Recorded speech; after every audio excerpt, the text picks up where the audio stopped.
আসসালামু আলাইকুম দর্শক, সবাইকে প্রীতি এবং শুভেচ্ছা জানিয়ে আজকের আলোচনা শুরু করছি। অবশেষে অনেক অনেক চাওয়ার পরে, অনেক আশা করার পরে, অনেক তর্ক বিতর্কর পরে সবশেষে জাতির উদ্দেশ্যে ভাষণে মাননীয় প্রধান উপদেষ্টা নির্বাচনের তারিখ ঘোষণা করলেন। আগামী এপ্রিল মাসের প্রথমার্ধের যে কোনো দিন জাতীয় নির্বাচন অনুষ্ঠিত হবে। তবে এই নির্বাচনের তারিখ ঘোষণা করার পূর্বে ২৮টি রাজনৈতিক দলের সাথে মাননীয় প্রধান উপদেষ্টা একটি বৈঠক করেন।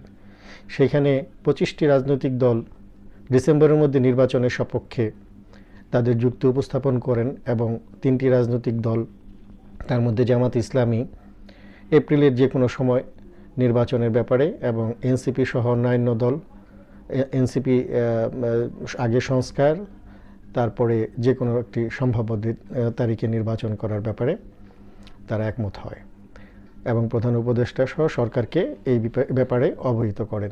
কিন্তু অবশেষে বলটা গিয়ে জামাত ইসলামের কোর্টেই পড়ল, অনেকটা সেরকমই হলো বিষয়টা। এপ্রিলেই ডিক্লারেশন করলেন বর্তমান অন্তর্বর্তী সরকার নির্বাচনের তারিখ। মাননীয় প্রধান উপদেষ্টা এই নির্বাচনের তারিখটি ঘোষণা করার পরে উনি এখন সফরকালীন অবস্থায় যুক্তরাজ্যে অবস্থান করছেন। আগামী ১৩ তারিখে সেখানে বিএনপির বর্তমান ভারপ্রাপ্ত চেয়ারপারসন জনাব তারেক রহমানের সাথে একটি মিটিং করবেন। তবে সেই মিটিংটি কি নির্বাচন ইস্যুটা অবশ্যই উঠে আসবে না? আমার তো মনে হয় অবশ্যই উঠে আসবে, কারণ বিএনপি এখনও এপ্রিল মাসে যে নির্বাচনটি ঘোষণা করা হয়েছে সেই নির্বাচনের এখনও মাসটি নিয়ে, দিনটি নিয়ে এখনও নানান রকমভাবে তাদের যুক্তি উপস্থাপন করে যাচ্ছেন। তারা ডিসেম্বরের পক্ষেই তাদের সাফাই গাইছেন, ডিসেম্বরেই তারা নির্বাচন চাচ্ছেন।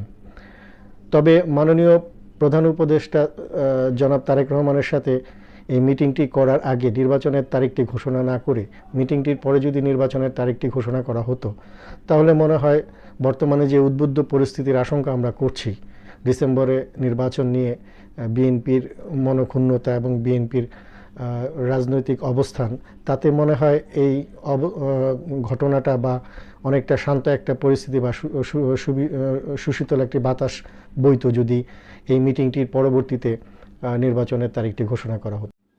এপ্রিল মাসটা আমাদের নির্বাচনের জন্য খুব একটা ভালো সময় না, আমরা সবসময় বলে আসি, কারণ এই সময় প্রকৃতি বিরূপ থাকে। যাই হোক, সর্বশেষ নির্বাচন কবে হচ্ছে বা নির্বাচনের দিন তারিখ কি পিছাবে বা নির্বাচনের দিন তারিখ নিয়ে নতুন কোনো আলোচনা হবে কি না, সেটা আগামী ১৩ তারিখের যুক্তরাজ্যে মিটিংয়ের পরে বা আলোচনার পরে হয়তো বা আমরা জানতে পারবো। তবে আমরা আশা করি নির্বাচনটা একটা সুন্দর একটা ক্ষণে হোক, সুন্দর একটা আবহাওয়ার মধ্যে নির্বাচনটা অনুষ্ঠিত হোক। নির্বাচন বাঙালি জাতির জন্য একটা উৎসব।